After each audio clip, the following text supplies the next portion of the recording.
Olá, amados irmãos, paz e graça, pastor Daniel falando com vocês. Gente, nós vamos falar hoje com vocês sobre um tema que requer muitas milindres para poder ser falado.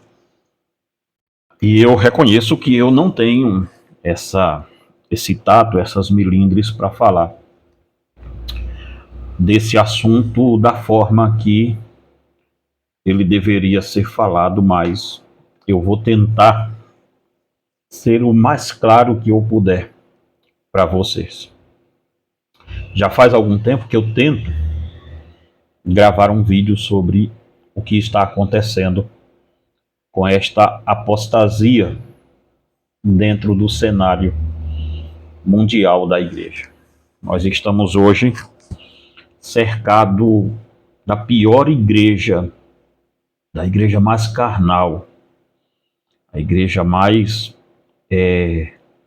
que mais faz negociata com o mundo, a igreja mais pífia, a igreja mais irrelevante que nós temos hoje em dia é esta.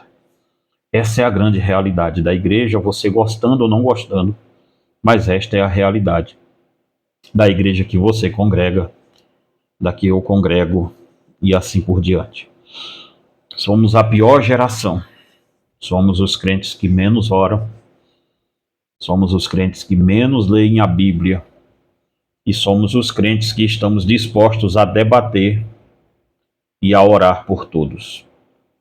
Não basta você dar uma olhada que quando alguém está em um grupo de WhatsApp, grupo de oração, e o interessante é que é um grupo de oração de pessoas que não oram, grupos de aconselhamentos, interessante é que é um grupo de aconselhamentos de pessoas que não leem para aconselhar, que não tem vida profunda com Deus para isso. Nós estamos hoje no pior cenário possível da igreja. Esta é a igreja que alçará o anticristo ao poder. Nisso eu não tenho dúvida, eu não tenho nenhuma dúvida sobre esse assunto. Você pode falar o que quiser falar, você não vai me convencer que você está longe disso aqui. Somos a igreja que os divertimentos são nivelados, como a gente vai ver daqui a pouco no estudo que vamos fazer aqui. Nosso divertimento ele é nivelado com o divertimento mundano. Nós temos os mesmos gostos e as mesmas paixões do mundano. E isto eu não estou falando de igrejas pentecostais, eu não estou falando de igrejas arminianas, eu não estou falando de igrejas desse tipo, não. Estou falando de todas elas, igrejas reformadas. Vamos colocar aqui tudo num balaio só. Presbiterianismo, Assembleias de Deus, Deus é amor, o que você quiser colocar aqui nesse meio, pode colocar aí, se eu vou esquecer de muitas, então vou parar de falar por aqui, batistas, anglicanos, e segue o rito aí do relator, tá? Não temos hoje, gente, nenhuma consistência moral, espiritual e assim por diante. Eu vou falar em um tom bem compassado, bem legal para você entender que eu não estou falando emocionado, não estou falando com raiva, não estou falando com nada disso. Isto é um fato. Isso é uma constatação. Isso não é especulação. Charles Spurgeon um dia disse que as pessoas vão aos domingos na minha igreja e dizem como a sua igreja é no domingo. E ele dizia sempre: volte na segunda-feira, que é o grupo de oração, e veja como esta igreja é. Em um dos meus livros, eu não sei qual foi deles, se foi Sacrifício Vivo, ou se foi Verdades Cruéis do Evangelho, que é esse daqui, ou foi no livro de oração, eu não sei bem onde é que foi, que eu falo isso, eu digo que você não mede a espiritualidade de uma igreja pelos cultos de domingo. Os cultos de domingo domingo é o dia do Senhor, e era para ser assim, mas não é mais. Os cultos de domingo são uma falsificação de uma espiritualidade, porque as igrejas de dia de domingo, todo mundo está lá. Você que é pastor, Você mesmo veja quanto culto de oração você mesmo frequenta na sua igreja. Nós não medimos a igreja espiritual pelo dia de domingo, nós medimos se essa igreja é espiritual pelo culto de oração, quantas pessoas estão lá. É isso que acontece.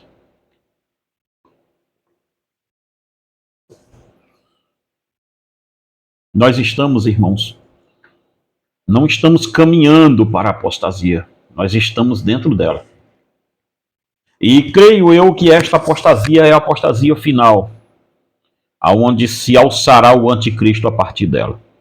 Dito isso, vamos começar o nosso vídeo, mas antes eu quero falar com você, se você quer um panorama da igreja atual, mesmo ali, um livro que fale frontalmente com você e a sua igreja, você que é pastor, crente, não importa o cargo que você tenha, esse livro aqui, ó, Cristo entre as igrejas, tá espelhado porque eu estou na câmera frontal, tá? Cristo entre as igrejas, um estudo excêntrico sobre as 7 igrejas da Ásia Menor. Leia esse livro. Este livro é o retrato das igrejas. Eu pego aqui Sarde como os pentecostais de hoje em dia, Éfesos como os reformados, e assim por diante. Ou seja, é um livro muito legal mesmo aqui, tá? Você pode adquirir com toda segurança. E aqui tem citações de diversas pessoas, tá? Eu citei muita gente aqui,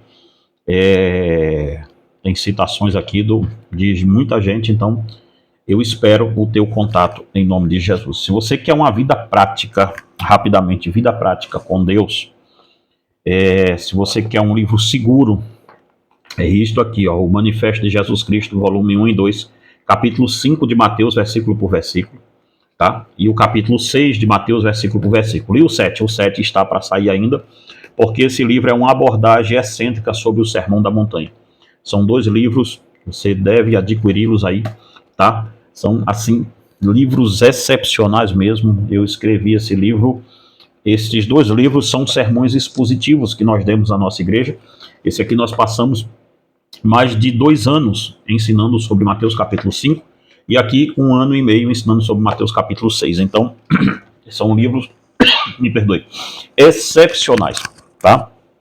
Para a sua vida aí. Resgatando a família tradicional cristã, nesse livro nós falamos sobre a família, falamos sobre o movimento feminista, psicologia, falamos sobre tudo isso e as malignidades que podem vir contra a família. Nesse livro tem um capítulo dele que foi a minha esposa, a Fernanda, quem escreveu, tá? Então, se você quiser adquirir, entre em contato conosco também. E tem aqui os livros que é Abrindo o Jogo sobre Namoro, você que está namorando, você que é líder de jovem.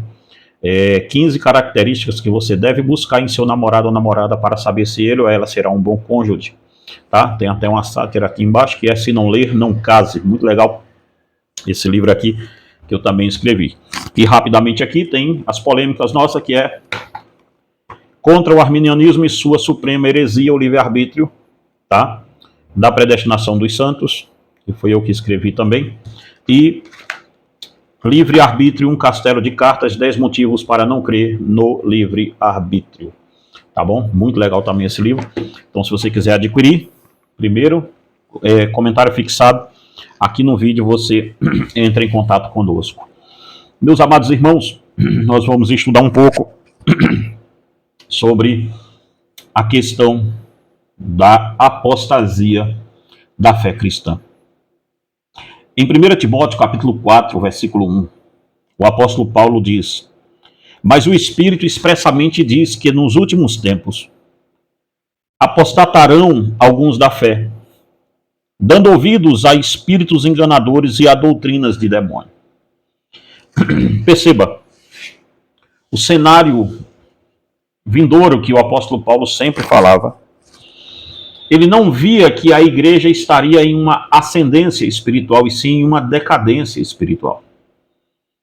Se você perceber, quando Jesus está falando sobre sua volta, ele sempre fala em Mateus, capítulo 24, que haveria uma explosão de falsos mestres, de falsos profetas, de falsos ensinos, e assim por diante. Então perceba bem uma coisa aqui. O apóstolo não está dizendo, e nem o próprio Jesus Cristo, que na sua volta nós teríamos uma ascendência, uma explosão espiritual acontecendo. O apóstolo Paulo diz, e o Senhor Jesus Cristo é o primeiro a falar sobre a sua igreja em Mateus capítulo 24, e como estaria o cenário mundial espiritual quando ele voltasse. Tanto é que Jesus diz, por 3 vezes ali em Mateus 24, ele recorre à ideia de falsos profetas, falsos cristos, e assim por diante. E também diz, porventura achará fé na terra quando voltar o Filho do Homem. Observe a parábola das 10 virgens. Todas estão dormindo. Todas as 10 estão dormindo. Isto nos dá a entender que antecederia a volta de Jesus Cristo seria uma apostasia tão grande que afetaria, se não tomássemos cuidado, até mesmo os eleitos de Deus. Ficariam confusos, tanto é que o Senhor diz, mas por amor aos eleitos, ele abreviou esses dias, ou seja, fez esses dias andarem mais rápido. Então perceba bem uma coisa, o maior sinal da volta de Jesus Cristo não é uma guerra em Israel, o maior sinal da volta de Jesus Cristo não é se Israel está assim ou está assado, não é. O maior sinal da volta de Jesus está dentro dos portões hoje do Israel de Deus, que é a igreja de Jesus Cristo. Jesus não disse, falou de terremoto uma vez, falou de pestes uma vez, falou de guerras uma vez, mas de falso profeta e de falsos cristos ele falou 4 a 5 vezes dentro do mesmo texto.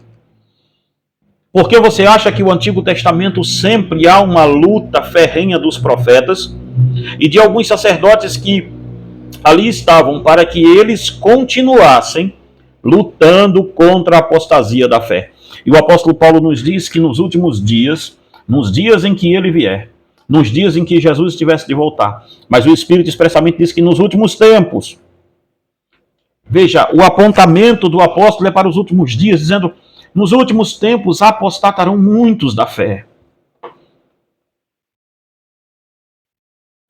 O que vemos hoje, irmãos, no Brasil é que a maioria dos púlpitos viraram um picadeiro, onde os pastores são os palhaços que fazem graça para uma plateia de ímpios, que nada parecem com Deus ou com Jesus Cristo. Se você perceber bem, a primeira coisa que Satanás vai fazer para apostatar um povo é mudar a cadência do seu púlpito. Satanás não tem a ideia de mudar o pregador. Satanás tem uma ideia fixa de mudar a pregação. Porque o pregador até é melhor se ele for muito famoso e ele começar a pregar uma coisa antes e no meio do caminho ele começar a misturar a sua pregação com qualquer outra coisa que não seja somente Deus. Fica mais fácil das pessoas engolirem a heresia de pastores famosos do que pastores menos famosos. Creio eu que a maioria dos figurões que aí estão, das duas alas, reformada, arminiana, pentecostal, neopentecostal, esses figurões nada mais são do que filhos de Satanás. Em sua grande maioria, para não generalizar, em sua grande maioria são. Porque quando alguém pequeno diz a você que isto não é assim, a primeira coisa que você faz é buscar no figurão, no famoso, se ele está falando isso ou não. Porque nós entendemos que aquele que é mais famoso, aquele que tem mais seguidor, aquele que tem mais ovelha no seu rebanho, aquele que tem a igreja maior, parece-me que ele é mais sério do que o outro que não tem igreja, do outro que tem a igreja pequena. Quando não, nós buscamos os títulos que essa pessoa tem. Se ele é um doutor em divindade, se ele, vamos começar por baixo, se ele é um bacharel em teologia, se ele tem algum mestrado, se ele tem alguma faculdade fora de teologia, porque agora é vergonhoso, parece ser um teólogo, você tem que também ser um filósofo, um psicólogo, um psico disso, daquilo outro, alguma coisa desse tipo. Mas perceba, nós vamos buscando os currículos dessa pessoa para saber se ele é sério, se ele sabe o que está falando ou não. Se os apóstolos pregassem na igreja de hoje, talvez nós não ouviríamos nenhum deles, senão Paulo. ou Apolo, por aí assim. Mas Pedro jamais, Pedro nunca. Ele era um pescador, porque ouviríamos um pescador que não sabe o hebraico, o aramaico, o grego e assim por diante. Nós buscamos confianças em títulos. E títulos por títulos, irmãos, eu também tenho. E quando eu era jovem, um dos maiores negócios meu era ser um doutor em teologia, e eu busquei aquilo com tanto afinco, o mestrado, o doutorado, e fui até conseguir. E depois que eu consegui, só tem um diploma na minha parede, que é ele, e outros não têm, porque se eu tenho ele, os outros se fazem desnecessário, está na parede. Mas quando eu tive, foi uma decepção, porque eu não fiquei mais sábio, eu não fiquei mais espiritual, ao contrário, fiquei mais soberbo, fiquei mais cheio de pavoices. Nós temos esses devaneios, estes sonhos de verão, nós temos isso na cabeça. E quando Satanás se apropria de uma figura pública grande desse porte, você há de tomar muito cuidado, porque dali pode sair meias verdades, e meias verdades não existem, meias verdades são apenas mentiras, contadas com um fundo de verdade. Nós vemos hoje o meio reformado, e eu digo sem medo de errar, está virando, não são todos, mas está virando um meio de alcoólatra. As pessoas saem de igrejas pentecostais, nunca beberam, aí vão para a igreja reformada, adivinha, enche o anjo de cachaça, de vinho, cerveja, aqui eu posso, sou salvo pela graça. Mas que graça? A graça te salvou do pecado, porque ela iria te escravizar no álcool. Você não está vendo o tamanho da idiotice, da pataguada que você está fazendo? São matusquelos espiritualmente falando. Pessoas que não leram a Bíblia e vão para as igrejas reformadas, e eu sou reformado, tá? Lembrando a você isso. Vão para as igrejas reformadas gritarem: olha, estamos aqui, agora sou salvo pela graça. Não conhece a graça, não sabe o que é santificação. Por que não sabem? Porque não querem saber, porque tem a Bíblia, não leem a Bíblia. Pega o nível de analfabetismo bíblico dos membros das igrejas reformadas e dos membros da igreja pentecostal, você vai ver que é a mesma coisa. Para, gente. Para de querer de bancar de doutor na internet, que está ficando feio, está ruim. Eu vejo a realidade das igrejas. Minha igreja é em comunidade, eu sei o que eu estou dizendo. É o mesmo grau de idolatria. Ah, os pentecostais idolatram a placa das igrejas. E vocês fazem o quê?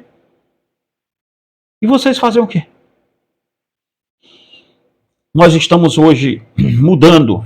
E aí você vê quando os figurões começam a mudar a pregação, começam a mudar a essência da pregação, começam a dizer que aquilo que era antigo já não serve mais. Foi assim que o meio pentecostal entrou no maior declínio espiritual jamais visto. Foi quando começaram a mexer em marcos, não de uso e costume, mas em marcos históricos bíblicos. Foi aí que afundou tudo. O meio reformado está andando, trafegando, navegando nas mesmas águas e nas mesmas vias do movimento pentecostal. Neste sentido, sim. Eu lembro, eu já fui pastor da Assembleia de Deus por muitos e muitos tempos. Eu tenho quase 50 anos. E eu sei o que eu estou dizendo. Eu vi. A Assembleia de Deus não nasceu dentro de uma heresia, não. Eu vi a Assembleia de Deus ainda séria. Eu observei as Assembleias de Deus há 20, 25 anos atrás, quando ela ainda era uma igreja que se dava o respeito. Hoje, não, assim, a minoria, aquelas igrejas mais Congregações ainda são pontos de resistência. Congregações ainda são pontos de resistência. Sede mais nenhuma. As igrejas reformadas também estão tendo pontos de resistência em congregações pequenas, miúdas, pastores que não têm muita expressão. Eu poderia citar algum deles aqui, mas não vou para não esquecer de outros que são amigos, pessoas fiel a Deus, de oração, homens muito fiéis, assim como também nas Assembleias de Deus encontrei, tem homens muito fiéis a Deus ainda ali. Tem sim, não adianta dizer que não tem, porque tem. Tem pessoas que estão ali tentando, acreditando que estão fazendo a obra de Deus. Mas o que acontece hoje com o meio reformado, com a igreja, para a gente amplificar isso aqui, que eu não estou falando só da igreja reformada, estou falando de toda, mas eu sempre enfatizo a igreja reformada porque é onde eu estou hoje. Nós estamos, irmãos, hoje, vendo a apostasia da fé. Nós estamos vendo hoje a impiedade tomou conta da casa de Deus de uma forma tão avassaladora, que os verdadeiros profetas, homens de Deus, pregadores de Deus, pessoas que pregam a Escritura, já não têm mais nenhuma voz dentro disso. Nós estamos vendo hoje como a apostasia tomou conta. Virou tudo de cabeça para baixo. Procurou destruir com tudo que nós temos hoje. E os pastores figurões, os famosos, estão respondendo bem a Satanás nesse quesito, porque nós não vemos mais pontos de resistência desses pastores famosos. 1 milhão, 2 milhões de seguidores, igrejas grandes, megas eventos. Pouquíssimos são os que têm uma resistência ainda forte sobre esse assunto. Muito pouco. Mas para esse vídeo não ficar muito grande, provavelmente ele fique um pouco maior do que os outros, eu vou aqui. Veja, um dia o Senhor Jesus falou que no dia do juízo haverá menos rigor para Sodoma do que para esta geração, quando ele falou isto, se referindo a Israel, ele disse, olha, haverá menos rigor para Sodoma e Gomorra. E eu digo a vocês uma frase do Leonard Ravenhill, que disse, Sodoma e Gomorra não tinham Bíblia. Eles não tinham nada disso. E mesmo assim Deus os puniu. Imagine uma igreja que se diz conhecer a graça. Imagine uma igreja que se diz conhecer o Espírito Santo, como é o caso das igrejas pentecostais, que ficam pulando no pé só, achando que estão servindo ao Espírito Santo. Imagine uma igreja soberba, igual as igrejas reformadas, que dizem que tem todo o aparato teológico dentro dela. Imagine essas igrejas todas e o Senhor dizendo para ela, tens nome de que vive, igreja pentecostal, mas estás morta. Imagine o Senhor dizendo para as igrejas reformadas de hoje, vocês têm a seu favor que vocês odeiam os nicolaítas, porque eu também odeio. Vocês colocaram à prova os falsos judeus e os acharam em falta. Vocês fizeram tudo isso, mas abandonaram o seu primeiro amor. Imagina o Senhor dizendo isso. Imagina o Senhor pegando todas as igrejas juntas, num balaio só, e dizendo à igreja, olha, dizes rico estou, mas não sabes que és um pobre, miserável, cego e nu. Irmãos, nós nunca tivemos tanto dinheiro nas nossas igrejas como se tem hoje. E eu não falo disso, infelizmente, da minha, porque a nossa é muito pobre. Mas, no modo geral de igrejas, ela nunca teve tanto dinheiro, ela nunca foi tão rica.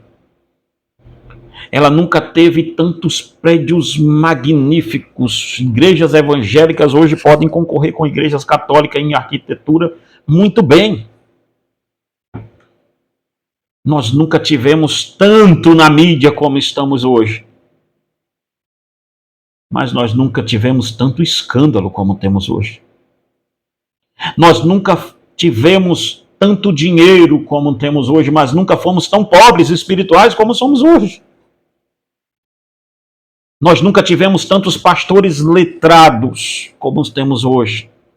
Doutor disso, doutor em divindade, doutor naquilo, doutor em filosofia, doutor disso, doutor daquilo outro. Mas nunca tivemos tão afundado em trevas espirituais como estamos hoje.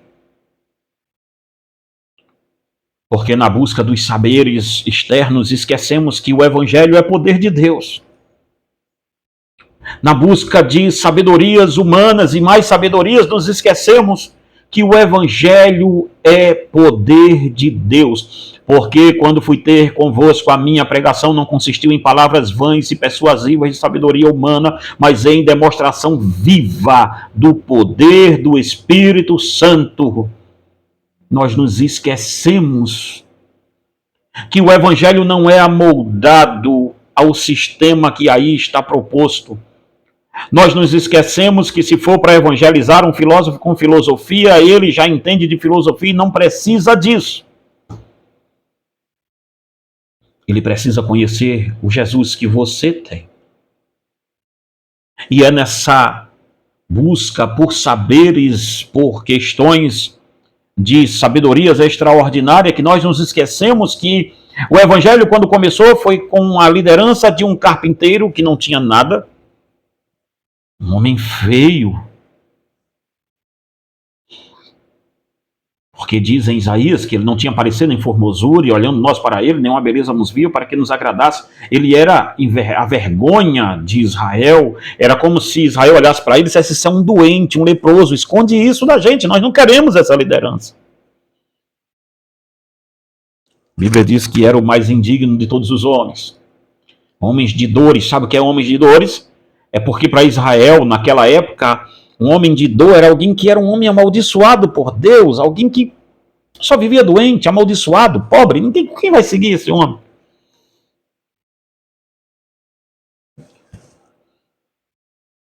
O Evangelho começou assim. E quando a Igreja Católica, quando o Império Romano se apropria da Igreja, a Igreja vira Igreja Católica Apostólica Romana, todas as benécias do Estado veio para dentro da Igreja e olha o que é que nasceu. Veio a Reforma Protestante tirando a Igreja disso e agora a Igreja voltou para isso outra vez. Irmãos, as igrejas evangélicas em síntese, elas não são muito melhores hoje do que a Igreja Romana. Não vejo tanta diferença. Não vejo tanta diferença nisso, não. E quando eu falar igrejas evangélicas, coloquem as reformadas no meio, por favor, tá? Porque tá uma moda agora da gente falar igrejas e o pessoal da igreja reformada tentar se desvencilhar disso. Vocês estão no meio disso aqui que eu tô falando. Tá? Nós, vocês não. Nós estamos no meio disso que estamos falando aqui. O termo teológico para apostasia vem do grego apostasion. A palavra serve para denotar um abandono da fé. Em termos mais amplos, a palavra está ligada à corrupção espiritual dos servos de Deus. Diretamente, a palavra apostasia aparece apenas 2 vezes no Novo Testamento. Atos 21, 21 e 2 Tessalonicenses 2, 3. Em outros textos do Novo Testamento aparece a apostasia em seus estágios, ou seja, o conceito de apostasia, não a palavra em si. A palavra em si aparece nesses 2 textos que eu aqui falei, Atos 21, 21 e 2 Tessalonicenses 2, 3. O resto aparece o conceito de apostasia. Uma das maiores aberrações religiosas aconteceu no tempo do rei Acabe. O rei Acabe, quando faltou água em Israel, quando Elias disse que não iria chover, e a água faltou, o rei Acabe saiu para procurar água para os seus cavalos e suas mulas, ou seus mulos. Mas não para procurar água para o povo. Uma das coisas simples, irmãos, que estamos vendo é que quem pode se tornar um apóstata? Essa é uma grande pergunta. Quem pode se tornar um apóstata? Quem pode se tornar um apóstata é justamente um cristão. O não cristão não pode apostatar de uma fé porque ele nunca reclamou essa fé para ele. Só quem pode apostatar da fé é alguém que reclama ter uma fé. É alguém que reclama que ele tem a fé em Jesus Cristo. Então, somente um cristão pode corromper a fé. Isso que é interessante de se ver. Nós estamos vendo isso. Um apóstata basta ser um cristão, um pregador. E de novo vou dizer a você, quanto mais famoso o pregador for, Satanás não está disposto hoje a derrubar pastores com adultérios. Para quê? A estratégia, se você observar, foi mudada. Por quê, irmãos? Porque se você mudar o conceito da pregação, você muda o estilo de vida de uma congregação inteira. Coloque um pastor confiável. Coloque um pastor que o povo confie nele. E comece a fazer esse pastor dizer meias verdades. Comece a fazer ele sorrateiramente fazer o povo andar em apostasia. E toda a congregação vai mudar o seu estilo de vida. Vai mudar o seu estilo de oração. Vai mudar o seu estilo de vivência. Vai mudar tudo isso. Olha o buraco que nós estamos hoje. Ao ponto de no carnaval todo mundo fazer em suas manifestações carnavalescas no meio gospel, no meio reformado, no meio arminiano, no meio pentecostal, no meio neopentecostal. Olhe bem isso. Aí vem alguém e diz assim, você não pode falar que são todas. De novo, olha o começo do vídeo que eu falei. No começo dessa mensagem eu avisei. Existem polos pequenos, poucos, que estão ali resistindo, segurando a batuta bem alto, o estandarte de Cristo, dizendo que aqui não vai entrar. Mas são muito poucas, bem poucas mesmo. A igreja hoje, do século XXI, ela não é uma igreja só corrupta, ela é uma igreja corruptora. Ela é uma igreja vendida. Os pastores hoje, em sua maioria, de novo, vamos dizer em sua maioria, tá? Mas por maioria, entenda 99,9% desses. Tá bom? Dizendo assim. Por maioria que eu quero dizer é 99,9%, tá? Vai sobrar o 0,01% aí. Os pastores hoje são como o rei Acabe, que quando faltou água em Israel, ele foi buscar água para os cavalos dele, para os interesses dele. Ele não estava preocupado com a ira de Deus, ele estava preocupado com seus interesses. Veja se não é isso hoje em dia, o povo está sob a ira de Deus, irmãos. A ira de Deus que virá sobre nós. Nós não teremos precedente, marque o que eu estou lhe dizendo. Nós não teremos precedente da tamanha ira de Deus que virá sobre nós. Mas os pastores estão preocupados simplesmente com o seu umbigo, com o seu Deus, com o ventre deles. E não em pregar a verdade para o povo.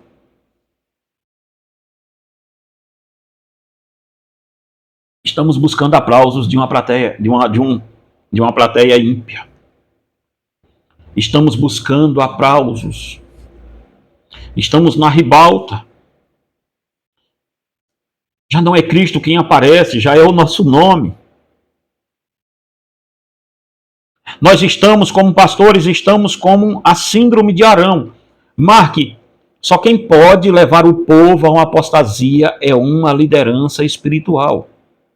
O povo não pode apostatar da fé. Se um membro apostatar da fé, a igreja inteira corta esse membro fora. É assim que funciona.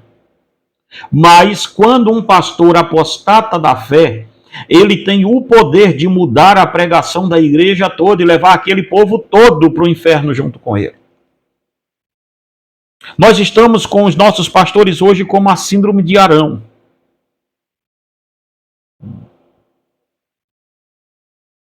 Veja, Êxodo 32, do 1 ao 5, diz assim, mas vendo o povo que Moisés tardava em descer do monte, ajuntou-se o povo a Arão e disseram-lhe, levanta-se, faze-nos deuses que vão adiante de nós. Porque a este Moisés e a este homem que nos tirou da terra do Egito, não sabemos o que lhe sucedeu. E Arão disse, olha a resposta de Arão frente. O povo buscou apostatar-se, o povo estava apostatando, porque estava sem liderança. Moisés tinha subido, vamos pegar o contexto, Moisés tinha subido para o monte, estava 40 dias no monte orando, recebendo a tábua dos 10 mandamentos, recebendo as ordens de Deus, ele estava lá guardado. Só que o povo se viu sem liderança, o vice era Arão, vamos dizer assim.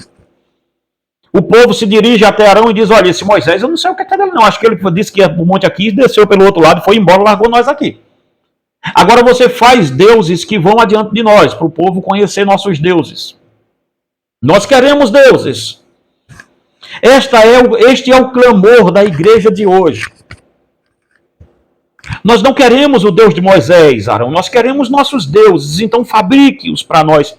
Tanto é que o apóstolo Paulo fala que eles buscarão, em 2 Timóteo 3 ainda, em 2 Timóteo 4 eu acho, e buscarão um líder que fale segundo a concupiscência dos seus ouvidos, ou seja, que afague seus ouvidos, que fale segundo a concupiscência do seu coração, que fale o que o seu coração quer ouvir.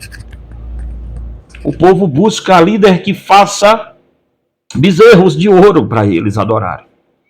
E olha a resposta de Arão, que interessante foi. E Arão disse: arrancai os pendentes de ouro que estão nas orelhas de vossas mulheres e de vossos filhos e de vossas filhas e trazei-nos. Então todo o povo arrancou os pendentes de ouro que estava nas orelhas e trouxeram a Arão, e ele tomou-a das suas mãos e o formou em ouro com um buril. E fez dele um bezerro de fundição. Então disseram, estes são teus deuses, ó Israel, que te tiraram da terra do Egito. Arão era um homem influente, irmão. O povo o procurou. Mas ao invés dele dizer, olha, Moisés foi para o monte, ele vai voltar, e se ele não voltar, o Deus de Moisés é o meu Deus. O Deus de Moisés é o mesmo que eu sirvo. Nós vamos continuar com a liderança firme. Nós vamos continuar com Deus nos liderando. Tenham calma. Mas o que Arão faz? Arão promove deuses segundo o coração do povo.